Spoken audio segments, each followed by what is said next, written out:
आता पाहणार आहोत टॉप 9 मोठ्या बातम्या। बनावट मतदार याद्यांविरोधात भाजपची आक्रमक मोहीम। महाराष्ट्र भाजपकडून मतदार यादी शुद्धीकरणासाठी विशेष बैठक। शिवाजी पार्कवर मनसेच्या गुढीपाडवा मेळाव्याची जय्यत तयारी। मनसेच्या नेत्यांकडूनच तयारीचा आढावा। 19 तारखेला मनसेचा मेळावा पार पडणार। मनसे अध्यक्ष राज ठाकरे काय बोलणार याकडे लक्ष। ठाणे महापालिका हद्दीत दररोज 12 कोटींची पाणी चोरी। ठाणे महापालिकेचे विरोधी पक्षनेते शानू पठाण यांचा आरोप।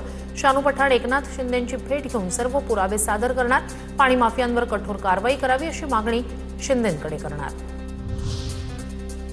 कोकणात आंबा आणि काजू उत्पादकांना सरकारचा मोठा दिलासा। अधिवेशन कालावधीतच नुकसानग्रस्त उत्पादकांना मदत जाहीर होणार।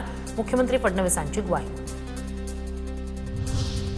गुढीपाडव्याला अमरसपुरीचं बेत कोलमडणार। हापूस आंब्याचे दर गगनाला भिडले। एपीएमसीमध्ये आंब्याची मर्यादित आवक। 11 महिन्यात देशात महागाईचा उच्चांक। महागाईचा दर 2.13%वर।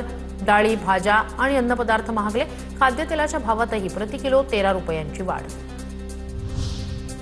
गॅस तुटवड्यामुळे 40% हॉटेल्स बंद। शाळेच्या कॅन्टीनला गॅस नाही। एलपीजीसाठी रांगा लागतायत। देशात ऑपरेशन सक्सेसफुल पण पेशंट डेड अशी स्थिती।